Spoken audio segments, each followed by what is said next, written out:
શાંતિ પર્વ વૈશંપાયના ઋષિએ જન્મેજય રાજાને કહે છે, હે ગૃહ બ્રાહ્મણ પતિપાળ, તું શાંતિ પર્વ વિશેનો મહિમા પ્રેમથી શાંતચિત્તે સાંભળ.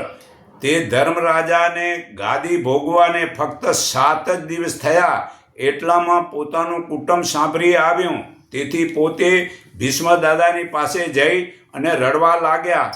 એટલે ભીષ્મજીએ પૂછ્યું, દીકરા તું કેમ રડે છે? ત્યારે ધર્મરાજા બોલ્યા, હે દાદા, મેં અમારા કુટુંબનો નાશ કર્યો, તેથી આખા જગતમાં મારા નામનું લાછન લાગ્યું છે. વળી જ્યારે મારે રાજ્યસન નહોતું ત્યારે પણ પેટ ભરતો હતો, અને અત્યારે રાજપાટ પામ્યો તોય તે જ પેટ ભરાય છે. માટે નહક મેં મારું કુટુંબને નાશ કરી નાખ્યો. મને મનથી દુઃખી થાઉં છું. તે ગાદી બીજાને સોંપી મને વનમાં કાઢો, અને જો મને સંસારમાં રાખવો હોય તો સંતોષ પમાડો. એવું સાંભળી ભીષ્મજી બોલ્યા, તું આ સંસારને મિથ્યા માની લે તો તને કાંઈ દુઃખ નહીં થાય. વળી હે ધર્મરાજા, આત્મા કોઈનો માર્યો મરાતો નથી, કારણ કે તે સદા અમર છે, અછેદ, અભેદ ને અખંડ છે, અને પરમાત્માની ગતિથી બને છે. માટે જેમ સૂર્યનો પ્રકાશ છે, તેમ સૂર્યને ઠેકાણે પરમાત્માને સમજવા અને પ્રકાશને ઠેકાણે આત્માને સમજવો. એક પરમાત્મા અને બીજી પરમાત્માની ગતિ છે, અને ત્રીજી માયા છે. તે માયા ચેતન આત્માથી ચેતન થઈને કાયા બને છે. એ મૂળ માયા ત્રિગુણી, રજોગુણ, તમોગુણ અને સતોગુણી સહિત છે. તે 3 ગુણથી કાયાના 24 તત્વ બને છે, અને 25મો પરમાત્મા ગણાય છે, ને 26મા પરમાત્મા છે. હે ધર્મરાજા, પ્રથમ શુદ્ધ આત્મા થઈ પરમાત્માને બરાબર જાણવા, પછી તેનું પૂરું જ્ઞાન લઈને પરમાત્મામાં પ્રેમ વડે મન પુરાવવાનો લક્ષ્ય રાખો. જે મનુષ્ય જ્ઞાન વડે મોક્ષ પામે છે તેનું જન્મ મરણ છૂટી જાય છે. એટલે ધર્મરાજા બોલ્યા, અરે ભીષ્મ દાદા, મનુષ્ય દેહ ધારણ કરીને શું કરવું જોઈએ? ત્યારે ભીષ્મજી ધર્મરાજા પ્રત્યે બોલ્યા, સંસારમાં રહીને સંસાર ઉપર અરુચિ રાખી પરમાત્મામાં સદા લક્ષ્ય રાખો, એ જ માત્ર ધર્મ છે. આ મહાભારત પાના નંબર 729માં પુરાવો છે. ધર્મરાજા બોલ્યા, અરે દાદા, મને સર્વના ધર્મ સમજાવો. ત્યાં કયા લોકોએ દૈહિક કર્મ કરવું, શું કરવું? 4 વર્ણોમાં બ્રાહ્મણ જાતિ સર્વથી શ્રેષ્ઠ છે. તેથી તેઓ ક્ષત્રિય, વૈશ્ય અને શૂદ્રના ગુરુ છે. તેમણે પોતાના સત્કર્મો કરવા અને 3 વર્ણને ઉપદેશ કરવો, વળી વિદ્યા પણ ભણાવવી, અને પાપથી મુક્ત થાય તેવા કર્મો કરવાના, દાન લેવાનો પણ તેનો જ અધિકાર છે. એ પ્રમાણે બ્રાહ્મણોના દૈહિક ધર્મ છે. પાના નંબર 730નું આ પ્રમાણ છે. હવે ધર્મ ક્ષત્રિય નીતિ પાળીને આયુધ ધારણ કરવા, વળી પૃથ્વી ઉપર રાજ કરી 3 વર્ણની રક્ષા કરવી, તથા ન્યાય પણ સાચો આપો, તે ક્ષત્રિયનો ધર્મ છે. હવે ધર્મ વૈશ્ય લોકોના ખેતી તથા વેપાર કરી પોતાનો નિર્વાહ ચલાવવો, અને હવે ધર્મ શૂદ્રના 3 વર્ણની ચાકરી કરવાનો છે. હવે ધર્મ રાજા અને રૈતનો, તે બંનેનો સ્વધર્મ છે.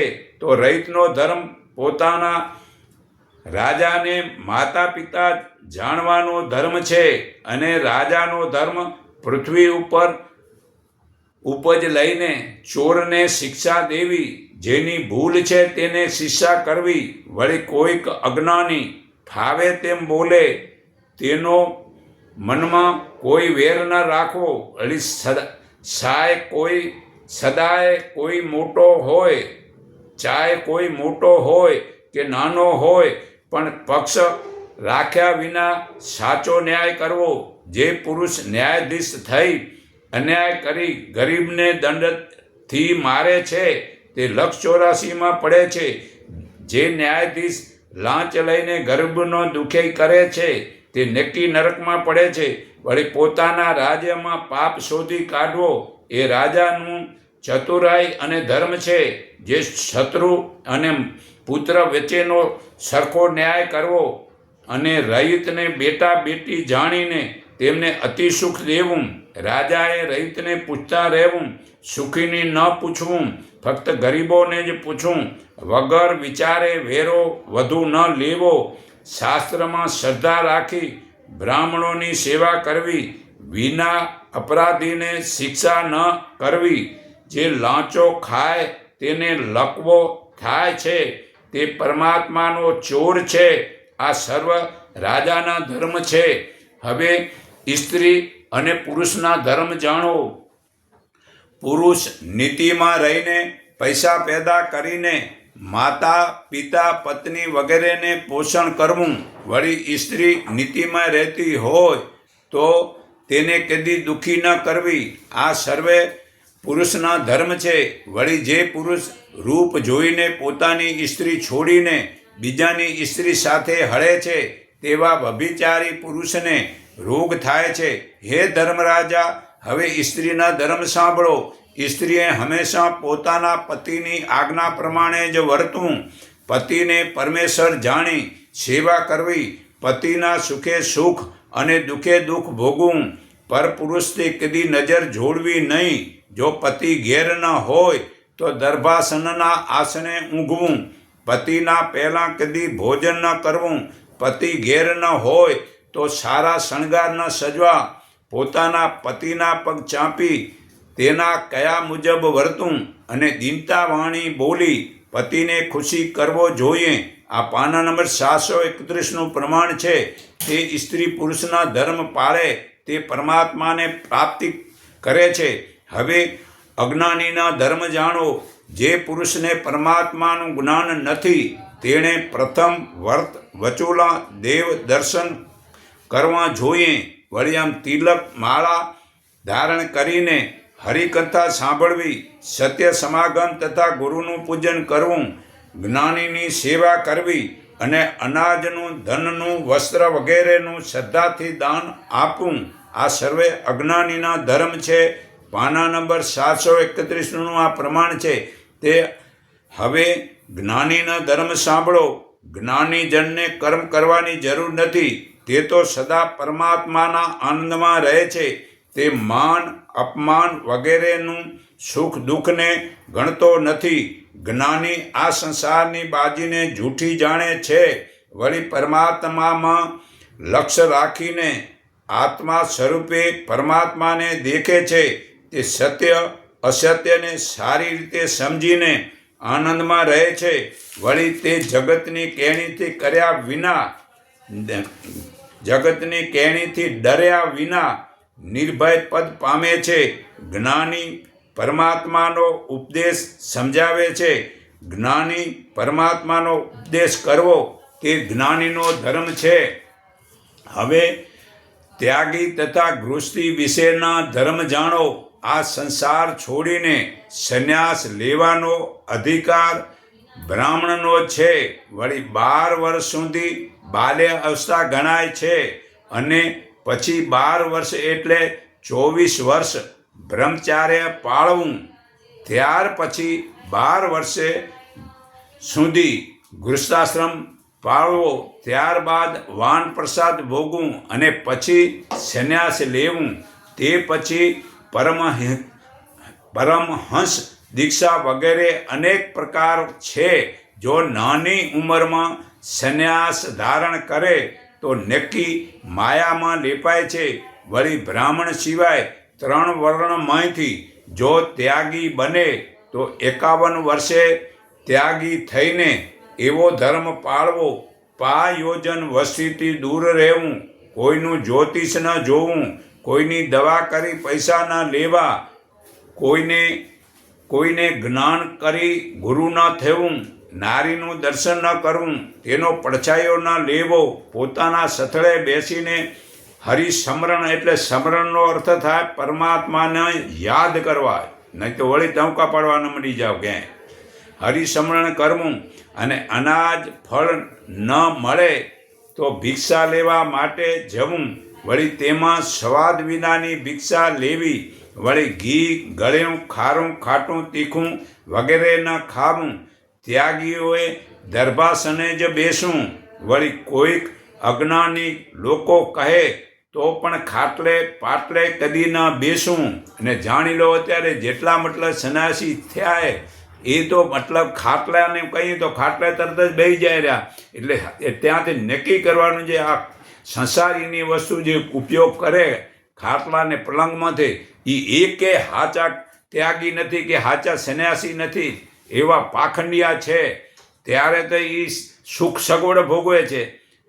પાખંડિયાને જ મતલબ કે અજ્ઞાની સમજતા જ નથી, તો પણ ખાટલે પાટલે અજ્ઞાની કહે તો પણ એ ખાટલે પાટલે કદી બેહતા જ નથી. કારણ કે એ જાણે છે કે એ સુખ સગવડ અમારા માટે નથી. વળી પોતાની પથારી જ્ઞાની ત્યાગી પૃથ્વી ઉપર રાખે છે, તે ધાતુ પાત્રને નથી રાખતા, પહેર્યા સિવાય વધુ કપડાં રાખતા નથી, અને ગરમ પાણીથી સ્નાન કરતા નથી, વસ્તીમાં તે રહેતા નથી, ને વસ્તીમાં જેને જે મીઠાઈ ખાય છે તેમને વેશધારી સમજવું, મઠમાં સેવા માટે સેવકો રાખે તેને ધુતારા સમજવા, જ્યાં સ્ત્રીની જોડે ભોજન કરે તેને ઠગારા સમજવા, ગૃહસ્થી વિવેકથી વર્તવું, ગાયો બ્રાહ્મણનું પોષણ કરવું, અને ગૃહસ્થ બ્રાહ્મણ વિના કોઈ ત્યાગીને ધન ન દેવું, બ્રાહ્મણ ભિક્ષુકને થોડુંક આપવું, ખાલી ન કાઢવો, જે પુરાણી કંથામાં નાચે તેની કંથા ન સાંભળવી. ને અત્યારે બધાને જો નાચવામાં જ મતલબ બધાને પસંદ છે, જે નાચ ગાન થાય એ તો રામચંદ્રજી કહી ગયા છે, रामचंद्र जी कहे सिया से ऐसा कलयुग आएगा, ऐसा कलयुग आएगा, भरी सभा में नाचेगी घर की बाला, घर की बाला. આજે મતલબ મોટા મોટા બેઠા હો ને ઘરની દીકરીઓ નાચતી હોય તો બધાને મતલબ જ્ઞાન સમજણ જ નથી. ઘરની દીકરીને નચાવાય જ નહીં. ને આ નાચે એ એક વ્યસન છે. આ મન ચંચળ થાય, નાચવાની ક્યાં જરૂરી. તો તેવા પાખંડીઓને અનાજ ધન વિના કાઢી મૂકો, તેની વાણી સાંભળે તો પરમાત્મા દંડ દે છે. જાદુ વગેરે ખેલ ન જોવા, હંમેશા કૂતરાનો ગાયનો ભાગ કાઢી ભોજન કરવું, પેદાશનો 10મો ભાગ પુણ્ય કરવા વાપરવું, નબળા વિપ્રને સંગ ન કરવો, ત્યાગી ભાષે તો ફક્ત ભોજન દેવું, શ્રદ્ધાથી પિતૃનો દાડો સાચવવો, સ્વાર્થવાળાને જમાડે તો તે પુણ્યમાં ગણાતું નથી. જેનો સ્વાર્થ નથી તેને જમાડવાથી પુણ્ય થાય છે. જે નોતરા વિનાના બ્રાહ્મણ કે જ્ઞાનીને જમાડવા નહીં, કારણ કે તેની આદત બગડે છે. તે પછી જ્યાં ને ત્યાં જમે છે, તે ભ્રષ્ટ થવાનું પાપ જમાડનારને લાગે છે. પાપી લોકો પંક્ષીને પકડી લાવી ને ધનથી લેવું નહીં, તે પાપ છે. તે પંક્ષીને વિયોગ થાય છે. દરેકને પતિ પત્ની ભેળા જોઈએ તો પંક્ષીને પણ પોતાનો પતિ પત્ની સાથે જોઈએ, એનો વિયાગનું પાપ લાગે. ગાયન ન કરવું, ગાયન ઉપર સર્વને મોહ છે, તે આત્માનું ભૂંડું થાય છે. પાખંડીને દાન ન દેવું, નીતિમાં રહીને હંમેશા મોક્ષ માટે 2 કલાક ધ્યાન કરવું એ ગૃહસ્ત્રીના ધર્મ છે. આ શાંતિ પર્વ પાના નંબર 732માં પુરાવો છે. હવે મોક્ષ માટે પહેલાં જ્ઞાન વિના મુક્તિ થતી નથી, માટે પહેલાં જ્ઞાન પ્રાપ્ત કરવું અને વ્યવહારમાં પણ નીતિ વડે પરમાત્મામાં જ્ઞાન રાખવું. પોતાની ફરજનો ધર્મ સમજવો. વળી આપણે ચેતન છીએ તે સર્પનું મૂળ કોણ છે તે બરાબર જાણીને તેમાં પૂર્ણ લક્ષ્ય રાખવો. પોતાના ચેતનનું મૂળ ચેતન પરમાત્મા જાણી લેવું. પછી તે સાકાર છે કે સગુણ છે, કર્તા છે, અકર્તા છે, વ્યાપક છે કે ન્યારા છે, આ વિશેનું બધું જ જ્ઞાની પાસેથી જાણવું પડે. જ્ઞાનીને વેળે આ ખુલાસો સમજાવે છે કે આ વસ્તુ કરવા જેવું એ આ નથી કરવા જેવું, એવું જ્ઞાનીની પાસે જાણવું પડે. પછી દેહનો નિમિત્ત પૂર્ણ થવાથી તે પરમાત્માની પ્રાપ્તિ થાય છે. ઓમકાર મંત્ર વડે જન્મ મરણનો ફેરો મટી જાય છે. પછી પરમાત્માથી કોઈ દિવસ છૂટું પડાતું નથી. એકવાર આ બ્રહ્મ જ્ઞાન થાય તો આ પરમાત્મા અહીંયા મોજૂદ છે, એનો આનંદ લૂંટતા જ રહે છે, એ ક્યારે ભૂલાતો નથી. તે પરમાત્મા પાંચ ભૂતોથી નિરાકાર જુદા છે અને જ્ઞાન સ્વરૂપે સાકાર છે. ત્રિગુણે નિર્ગુણ છે અને જ્ઞાન વડે સગુણ છે. ગતિથી કરતા છે અને સ્વરૂપે અકર્તા છે. સર્વે કર્તવ્ય એમની શક્તિથી બને છે, માટે કરતા ગણાય છે. એ પ્રમાણે જાગ્રત, સપના, સુષુપ્ત અને તુર્યા, આ 4 અવસ્થાથી તુર્યાતીત બરાબર જાણવા જોઈએ. પછી તેમાં પૂર્ણ પ્રેમ વડે પ્રેમનો લક્ષ્ય ધરાવવો જોઈએ. તેથી જેની જ્યાં મતિ હોય ત્યાં તેની ગતિ થાય છે. હે ધર્મરાજા, એ પ્રમાણે અનાદિ ધર્મ છે. પણ જ્ઞાન વિના અજ્ઞાની લોકો તો પાખંડ પંથે કૂટાય છે ને તે જળ પથ્થરની મૂર્તિને પૂજી ને ખોટો સમય બગાડે છે. પાના નંબર 731નો આ પુરાવો છે. તો પાખંડ પંથના લક્ષણો જાણો. પહેલો પાખંડ ધર્મ એ છે કે પ્રસાદથી લોકોને લલચાવે છે તો જ માણસ જાય રહ્યા. બીજો પાખંડ ધર્મ એ છે ત્યાગપણું બતાવીને અતિશય ધન ભેગું કરે છે. ત્રીજો પાખંડ પંથ એ છે લોકોને ગાય અને વિષયોનો મોહ પમાડી ભક્તને હેત ઉપજાવે છે. તેના મતલબ કે જે છે આ ભોળા લોકો એવા ગાયાવાળા કને જ મતલબ વધુ જાય છે. સાચા જ્ઞાનીનું જ્ઞાન સાંભળવા કોઈને મજા જ નથી આવતી. ચોથું પાખંડ પંથ ધર્મ એવો છે પોતે તેજસ્વી છે અને રૂપ રંગ બતાવે છે.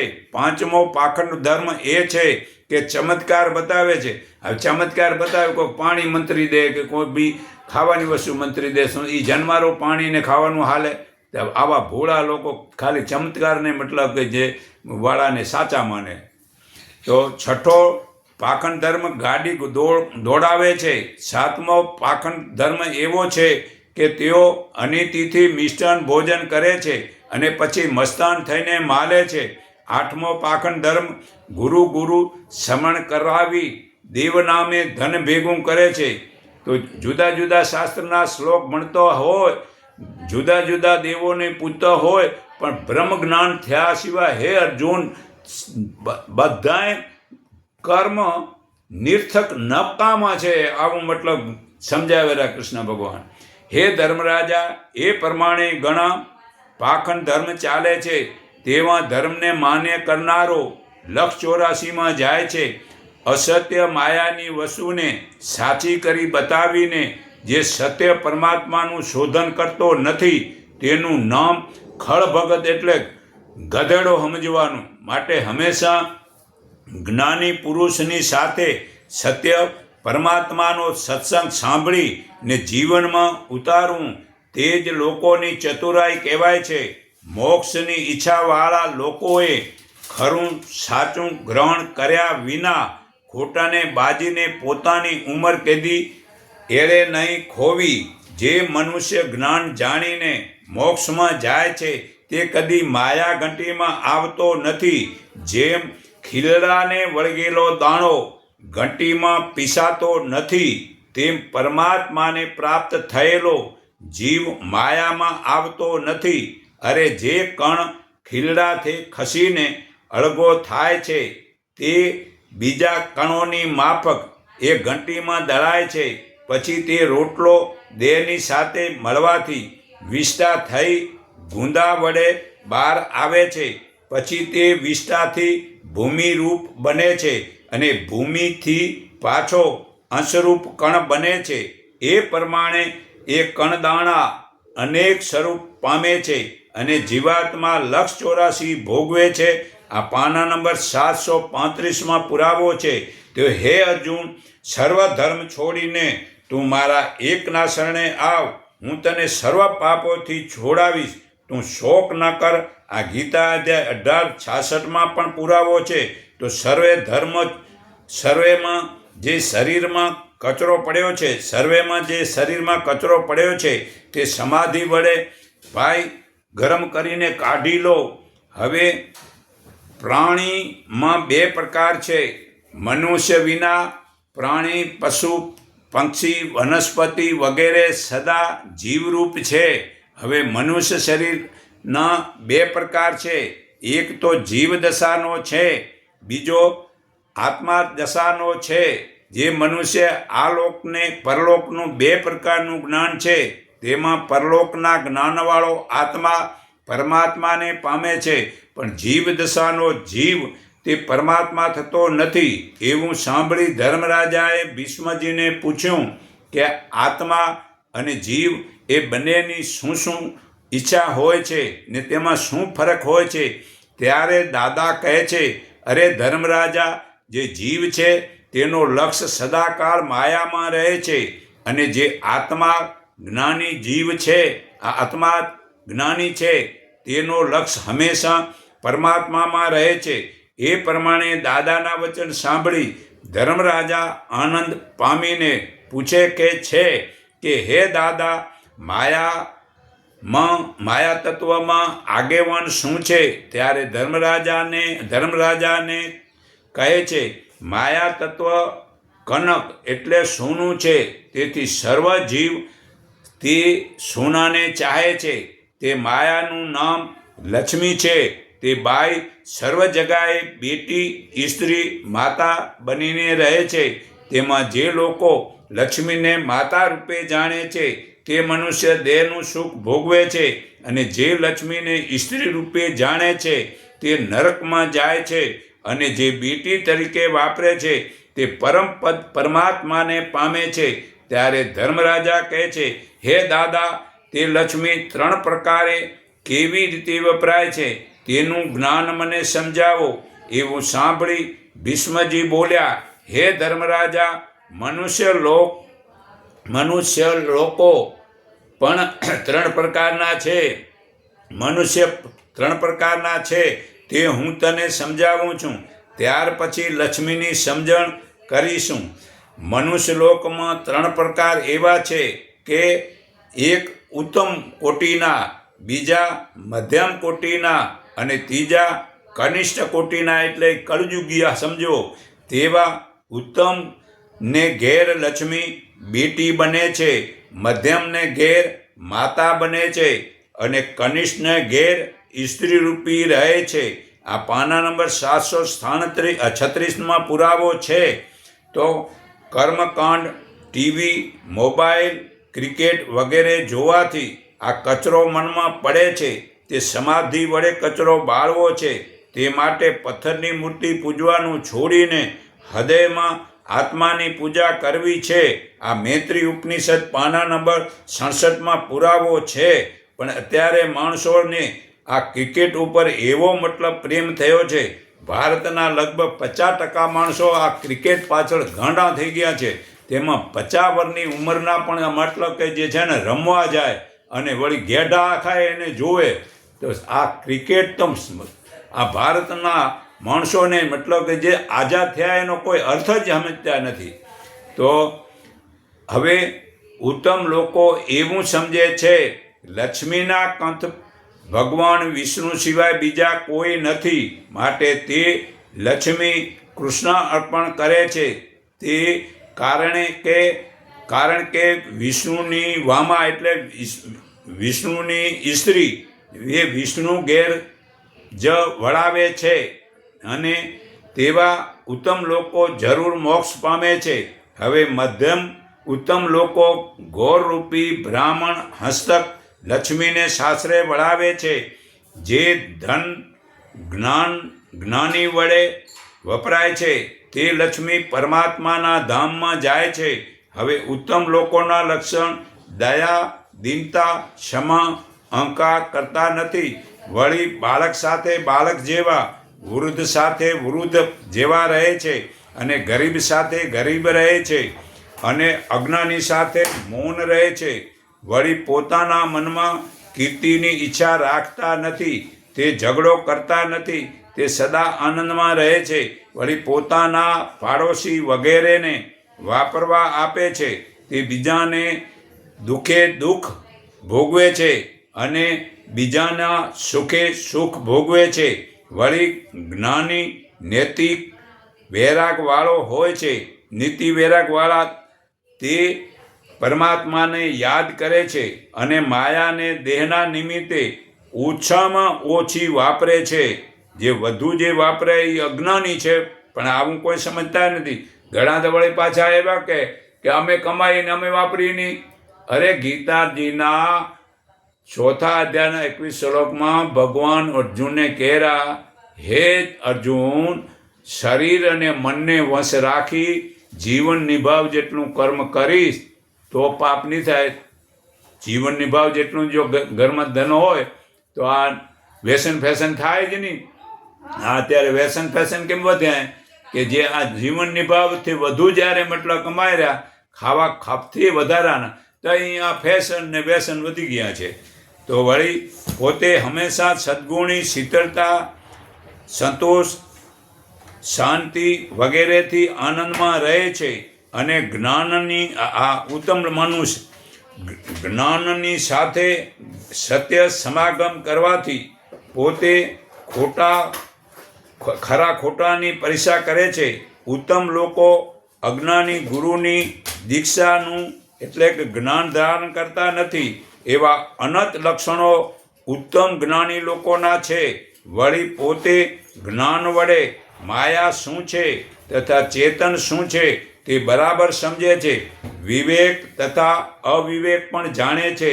તેમજ ન્યાય, અન્યાય, સારું ખરાબ વગેરે જ્ઞાનથી સર્વે સમજે છે. વળી આ લોકની અને પરલોકની ગતિ જુદી જુદી છે તે કોઈ જ્ઞાની પુરુષ સમજાવે છે ત્યારે જ સમજાય છે. પરલોકનું જ્ઞાન ઘણું જ ગુપ્ત છે. તે તો કોઈક જવલે વિરલા જ જાણે છે, કોઈક જ વિરલો જાણે છે. આ પાના નંબર 737 પુરાવો છે. તો મધ્યમ લોકોને ત્યાં લક્ષ્મી તેના જીવતા સુધી માતા ભાવે રહે છે, તેના મૃત્યુ બાદ ખસી જાય છે. મધ્યમ લોકો પોતાના પેટ સિવાય લક્ષ્મીનો બીજો ઉપયોગ કરતો નથી. પોતે હંમેશા લક્ષ્મીથી મોજ શોખ વગેરે વૈભવ ભોગવે છે. પાના નંબર 736. હવે ગીતા 16 શ્લોક 19 તેવા પાપીને ભગવાન વાર અસુરી યોનિમાં નાખે છે. ને કનિષ્ઠ લોકો કાન વડે વાજિત્ર વગા, જ્ઞાનતાન વગેરે વિષયથી શબ્દો સાંભળે છે. નાક વડે અંતર વગેરે ફૂલ સૂંઘે છે. આંખ વડે રૂપ જુએ છે, અને જીભ વડે ગળ્યું, ખાટું, તીખું વગેરે સ્વાદ લે છે. આ પ્રમાણે કનિષ્ઠ લોકો લક્ષ્મીને સ્ત્રી રૂપે વાપરી નરકે જાય છે. વળી ભીષ્મ પિતા ધર્મરાજાને કહે છે, માતા ભાવમાં બીજું રૂપ છે, તે હું તને સમજાવું છું. વડિયાદી દાદી લક્ષ્મી તે પણ માતા કહેવાય છે. હવે મધ્યમ ચંડાળ પાપીને ત્યાં લક્ષ્મી વડિયાદી દાદી તરીકે રહે છે. તેથી વડિયાદી લક્ષ્મીને ઉલટી સાચવવી પડે છે. એટલે કે દુનિયામાં મધ્યમ ચંડાળ પાપી પોતે નથી ખાતો કે પુત્રને નથી દેતો, પરિવારમાં બધાને પણ દુઃખી કરે છે. એ પ્રમાણે જે વર્તે છે તેને ત્યાં લક્ષ્મી વડિયાદી દાદી તરીકે રહે છે. હવે કનિષ્ઠ લોકોને ત્યાં લક્ષ્મી કેવી રીતે વપરાય છે તે બરાબર સાંભળો. તે લોકો સ્ત્રીથી સર્વ વૈભવ ભોગવે છે. હે અર્જુન, જો મુક્તિ જોઈતી હોય તો આ 5 વિષયોને ઝેર સમજીને છોડી દે. શબ્દના વિષયથી હરણ મરે છે, સપર્શના વિષયથી હાથી મરે છે, રૂપને જોઈ પતંગિયું મરે છે, રસને જોઈ માછલું મરે છે, અને ગંધની સૂંઘીને ભમરો મરે જાય છે, આમ કમાલમાં બિડાઈ જાય છે. તો આ વિષયને ચંડાલ લોકો જ ઉપયોગ કરે છે. તો આ ચંડાલ લોકો વિષયના સુખથી મરે છે. જે લક્ષ્મીનો ખોટો ઉપયોગ કરે છે તેને બધું જ ઊંધું જ સમજે છે. કનિષ્ઠ લોકો લક્ષ્મીથી જ્યાં ત્યાં ગાડીઓ દોડાવે છે અને ક્રિકેટમાં રમવા ગાડીઓ લઈને જાય છે. અમારે મતલબ એક દિવસ મતલબ કે જે ક્યાંક જરૂરી જેવું હોય તો ગાડી શું મતલબ બસની ટિકિટમાં મતલબ કે જતા નહોતા, પગેથી જતા હતા, ને હવે આ રમવા સારું કરીને ગાડીઓ લઈ જાય. જુઓ તો ખરા. સુંદર પલંગ ઓશિકા અંતર ફૂલ સોપારી એલચીઓ વૈભવ લે છે, ધર્મમાં આળસ કરે છે અને પ્રસાદ લેવા મોટા કારભારી બને છે. તે લોકોને ખોટો વિશ્વાસ બતાવી ધર્મના નામે ધન લૂંટી લે છે. તે અહંકાર તથા ક્રોધ ગરીબો ઉપર વાપરે છે. તે સાચે કનિષ્ઠ લોકો કળિયુગનું લક્ષણ છે. ધર્મરાજા કહે છે, હે દાદાજી, મને એક શંકા થાય છે, તેનું નિવારણ કરો. વેદ શાસ્ત્રોમાં કહ્યું છે કે પરમાત્મા સર્વે જગ્યાએ છે, અને વેદના વાક્યો પણ એમ કહે છે પરમાત્મા વિના કોઈ જગા ખાલી નથી. માટે પુણ્ય પાપ મોક્ષ વગેરે માનવું ખોટું છે. પરમાત્મા પોતે મોક્ષ છે, અને આત્મા જે ચેતન છે તે ત્રણેય અવસ્થાને જાણે છે, તેમ અખંડ આનંદમાં રહે છે. એ પ્રમાણે મેં ઘણા વેદના વાક્યો સાંભળ્યા છે. અહમ બ્રહ્માસ્મિ એટલે હું બ્રહ્મ છું, હું પરમાત્મા છું. આથી ભીષ્મ પિતા હસીને બોલ્યા, જ્યારે તું ભગવાન છે ત્યારે તને 3 દુઃખ મટાડવાની જરૂર નથી. વળી તારે જપ તપ ધ્યાન વગેરે કરવાની જરૂર નથી. એમ કહી ભીષ્મ દાદાએ કહ્યું, અરે ધર્મરાજા, પરમાત્મા સદા સર્વત્ર વ્યાપક છે. જ્યારે તું સ્થૂળ શરીરને જાણે છે ત્યારે મને તું જવાબ આપ કે તારી આંખની પાંપણના વાળ કેટલા છે તે તું જાણતો નથી. માટે તું અલ્પ થોડી બુદ્ધિનો છે. જો પૂર્ણ બુદ્ધિવાળો હોય તો મારા મનની વાતને પણ તું જાણી શકે. જ્યારે તું કંઈ પણ જાણતો નથી ત્યારે તું શાનો પરમાત્મા છે? તારું તે માનવું ખોટું છે. વળી તું ત્રણેય અવસ્થાને જાણતો હો તો સપનાને શા માટે સાચા માને છે? જો તું પરમાત્મા હો તો ખોટા સપનાને કદી સાચા માને નહીં. હે ધર્મરાજા, ભગવાન ભજવાનો આવો મનુષ્ય વારવાર મળવાનો નથી. ભાઈ, ભગવાન ભજવાનો આવો મનુષ્ય જન્મ વારવાર મળવાનો નથી. તો મારા વાલાના સવારા ઉઠી અને ભગવાનને ભજો. માટે આવા કળિયુગ વચન કાઢી નાખ. જુઓ, પરમાત્મા તો સર્વશક્તિમાન છે. હે ધર્મરાજા, તેવી શક્તિ તમારામાં કે મારામાં નથી. વળી હે ધર્મરાજા, પરમાત્માને ઉપાધિ નથી. અને હે ધર્મરાજા, તારે ને મારે ઘણી ઉપાધિ છે. ઘણી ઉપાધિ વાળા કોઈ પરમાત્મા હોય નહીં. તેથી 3 ગુણ વાળી માયામાં રહેલો તે જીવ કોઈ પણ મનુષ્ય શરીર વાળો હોય તે કોઈ ભગવાન નથી. હવે મતલબ ગીતામાં પુરાવો છે. ગીતા અધ્યાય 10 શ્લોક 21-42 વાંચો. વિષ્ણુ, શંકર, રામ વગેરે ભગવાનની વિભૂતિઓ છે. તો આ વિભૂતિઓને જે આપણે ભગવાન માની લીધા છે, તો આમ કોઈ શરીરવાળો હોય તે કોઈ પણ ભગવાન નથી કહેવાય. તે શરીરવાળાને ભગવાન માનવાના નથી. પરમાત્મા તે ભગવાન નથી. અને જે મત તાણીને પરમાત્મા કહે તેમને કેવળ મૂર્ખા સમજવા. તેમજ કોઈક મનુષ્ય ભાંગ પીને એમ બોલે કે હું આ દુનિયાનો રાજા છું, એમ બોલવાથી કોઈ રાજા થતો નથી. એ જ રીતે કોઈ બોલે કે હું પરમાત્મા છું તેને કેવળ મૂર્ખા જાણવા. વળી જ્ઞાનમાં અજ્ઞાન કદી આવે નહીં, સૂર્યમાં અંધારું કદી આવે નહીં. જ્ઞાનનો હેતુ સમજ્યા વિના ભગવાન થઈને બેસનારા તે અઘોર નરકમાં પડે છે. હે ધર્મરાજા, પરમાત્મા એક અવિનાશી છે તથા સદા નિરાકાર છે અને તેનું નામ રૂપ કે ગુણ વિનાના છે. તે મતલબ કે જે નિરાકાર છે અને આ શરીરમાં આવેલો આત્મા શરીરને છોડીને બીજા શરીરમાં જાય છે અને પરમાત્માનું શરીર જ નથી, તે જન્મતા નથી. આ શાંતિ પર્વ પાના નંબર 739નો પુરાવો છે. તો પરમાત્મા કોઈ દિવસ અવતાર લેતા નથી. વળી જેનું શરીર છે તે કોઈ પરમાત્મા નથી. લોકો ફક્ત વિદ્યા ભણે છે જેનો લક્ષ્ય અવતારી પુરુષોમાં હોય છે. તે મોક્ષ પદને જાણતો નથી. જે કર્મકાંડ કરે છે તેને પરમાત્માનું જ્ઞાન સમજાતું નથી કે તેને બિલકુલ જ્ઞાન રૂચતું નથી.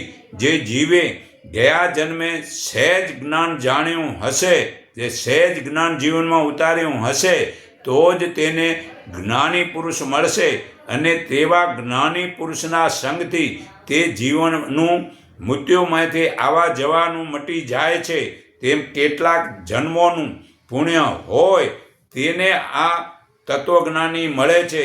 તેવા તત્વજ્ઞાનીનો પરમાત્માનું જ્ઞાન થઈ શકે છે. કદી જ્ઞાન સાંભળે તેમાં ધ્યાન લાગતું નથી. કદી ધ્યાન દેવાથી તે તો દ્રઢ નક્કી થતું નથી ને કદી કોઈ કાળે દ્રઢ નક્કી થાય તો તેનું ચિતવન ધ્યાન બરાબર થતું નથી. તેટલી આંટી ઘૂંટીઓમાં જેનું મન ડગતું નથી તેવો તો કોઈક મોક્ષ માર્ગી વિરલો હોય છે. જે ફક્ત વિદ્યા જ્ઞાની છે તે સર્વ જીવને પરમાત્મા માને છે. માટે કોઈ બોલનાર કે સાંભળનાર કે બેમાંથી એકને જાણેને સારો વિચાર આવતો જ નથી. કારણ કે સત્ય જાણે તો મતલબ કે બોલ્યાવાળો એ સાચું નથી બોલતો અને તો પછી સાંભળ્યાવાળામાં સાચું આવે ક્યાંથી? જ્યારે સર્વ સૌ આવું બોલે છે, સભા સ્વાગણ સબ કોઈ બોલે, બધું રૂપાળું લગાડવા બધા બોલે પણ સાચું ચોખવટ કોઈ કરતો જ નથી. વળી સર્વને પરમાત્મા માનશો તો મોક્ષ અમોક્ષ મિથ્યા થઈ જશે. કારણ કે મોક્ષવાળા પછી મોક્ષ આપે જ ક્યાંથી? પાપ કર્મ કરનારો કોણ નરકમાં જશે? તેમ છતાં આપણે પરમાત્મા છીએ તો વાર વાર ગર્ભમાં કેમ આવીએ છીએ? હે ધર્મરાજા, પરમાત્મા સ્થિર છે ને આપણે ચાલીએ છીએ માટે આપણે પરમાત્મા નથી. અને આ પાના નંબર 739માં જે ચાલે પગવડે એ કોઈ ભગવાન ન હોય. હા, એને સાકાર ભગવાન કહેવાય પણ ભગવાન તો કહેવાય જ નહીં. તો એવું સાંભળી ધર્મરાજા વિસ્મિતાને દીનતા વાણીથી કહેવા લાગ્યા, અરે દાદા, આપણે પણ જ્ઞાનીના શરણે જવું જોઈએ. એટલે ભીષ્મ પિતા કહે છે, હે ધર્મરાજા, વેદ શાસ્ત્રો પુરાણીથી બ્રહ્મ જ્ઞાન તદ્દન જુદું છે. હવે જુઓ, પરમાત્માની ગતિને પણ પરમાત્મા કહેવાય છે અને પરમાત્માના સ્વરૂપને પણ પરમાત્મા કહેવાય છે. એટલે ગતિ એટલે આત્મા અને સ્વરૂપ એટલે પ્રકૃતિ કહેવાય છે. માટે આ સર્વ જ્ઞાની પાસે બરાબર સમજવું જોઈએ. જ્ઞાનીઓમાં પણ ફેર છે. તે કેવા છે? એક તો સાંભળેલા જ્ઞાની, બીજા વાંચેલા જ્ઞાની ને ત્રીજા કર્મ જ્ઞાની છે અને ચોથો અનુભવી જ્ઞાની છે. આમાંથી ક્રિયા જ્ઞાનીનો સાચો માની લેવો. એવું સાંભળી ધર્મરાજા બોલ્યા, ઓ દાદા, મને એ બરાબર સમજાવો. એટલે ભીષ્મજી કહે છે, વાંચેલા જ્ઞાની ફક્ત વાંચીને જ બોલે છે ને સાંભળ્યાવાળો સાંભળે છે, એમાં કાંઈ હારાવટ થતી નથી. બીજો, સાંભળેલો જ્ઞાનીઓ કાન વડે સાંભળે છે અને બીજાને કહે છે પણ એને કાંઈ અનુભવ હોતો જ નથી. ત્રીજો, કર્મ વડે અનુમાની છે, એ અનુમાન બીજાના કહેવા પ્રમાણે કરે છે. ચોથો, અનુભવી જ્ઞાની, તે સર્વ કરતાં મહાન સમર્થ શ્રેષ્ઠ છે. તેવા જ્ઞાનીનું જ્ઞાન સાંભળવાથી બરાબર જ્ઞાનીની જ્ઞાનની પ્રાપ્તિ થાય છે અને તેવા જ્ઞાન વડે મોક્ષ પમાય છે. તે લક્ષ 84માં ટળે છે. જે મનુષ્ય મોક્ષ વિના બીજી ઈચ્છાથી ફળ લેવાની ઈચ્છા રાખે છે તો તેવા મનુષ્ય કાળે તરતા નથી.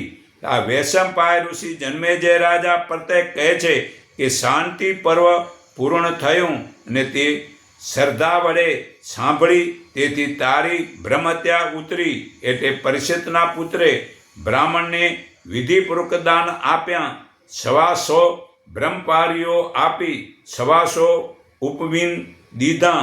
એવી રીતે પુણ્ય કરવાથી કાળા પડદા ધોળા થયા, કાળી ગાયો ધોળી થઈ અને કાળા તલ ધોળા થયા. એ પ્રમાણે પ્રત્યક્ષ દાખલા મળવાથી જન્મેજયને આનંદ પામીને પૂર્ણ શ્રદ્ધાથી કથા સાંભળવા બેઠો.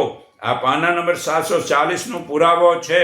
તો હું સર્વના હૃદયમાં રહેલ પરમાત્માને હું મારા હૃદય ભાવથી નમન કરું છું. એકને ઓળખો, એકને માનો, એક સંગઠીન થાવ, એટલું કહી હું મારી વાણી વિરામું છું.